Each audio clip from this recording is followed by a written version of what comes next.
Hello sir, good morning. Good morning. Sir, एक प्रश्न विचारायचा होता. एक लेडी आहे 20 इयर्स कंप्लीट, ओके. अनमॅरिड आहे सर. तिचं वजन अचानक वाढत चाललंय आणि तिला मासिक पाळी इनरेग्युलर आहे. तर त्याच्यासाठी काय उपाय आहे आणि काय उपचार आहे तुम्ही सांगू शकता का सर? ओके. Unmarried female.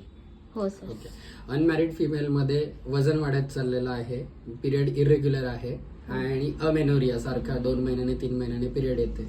तर अशा वेळी फर्स्ट ऑफ ऑल आपल्याला तर तिचं लाईफस्टाईल काय आहे, म्हणजे डेलीचं जे डेली रुटीन काय आहे, किती वाजता उठते, त्याच्यानंतर खाण्यापिण्याच्या सवयी, बाहेरचे फास्ट फूड वगैरे आहेत का, हे सगळं रूल आउट करावं लागेल. नंतर हॉर्मोनल काही टेस्ट येतात ते आपल्याला करून बघावे लागतील आणि सोनोग्राफी एक बेसिक रुटीन डायग्नोस्टिक क्रायटेरिया जो आहे, एक आपण सोनोग्राफी करून घेऊ.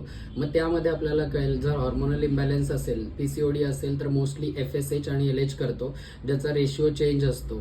आणि त्यानंतर आपल्याला सोनोग्राफीमधून पण कळेल की नक्की पॉलिसिस्टिक ओव्हरी आहे की नाही आहे, आणि जर असेल तर अकॉर्डिंग टू दॅट आपल्याला तिचं ट्रीटमेंट प्लॅन करावं लागेल. आता मग ट्रीटमेंटमध्ये काय येतं की फर्स्ट ऑफ ऑल जर तिला अमेनोरिया असेल तर आपल्याला टॅबलेट्स देऊन पिरियड्स आणावे लागतील बाय विड्रॉल मेथड, बरोबर आहे.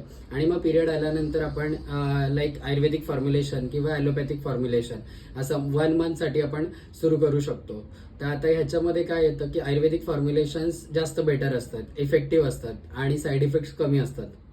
PCOD मध्ये आपण ज्या 21 डेज हॉर्मोनल पिल्स वापरतो, बऱ्याचदा पेशंट त्यावर कंप्लेंट्स करतात की वजन वाढत चाललेलं आहे किंवा त्यांना छातीमध्ये ब्रेस्ट डिस्कम्फर्ट वाटायला लागतो. ठीक आहे. तर अशा ज्या फिमेल्स असतील त्यांच्यामध्ये आपण आयुर्वेदिक ट्रीटमेंट यूज करू शकतो आणि त्याला खूप चांगला रिस्पॉन्स आणि खूप चांगले रिझल्ट मिळू शकतात. ठीक आहे. थँक्यू सर, खूप छान माहिती सांगितली. Yes, thank you.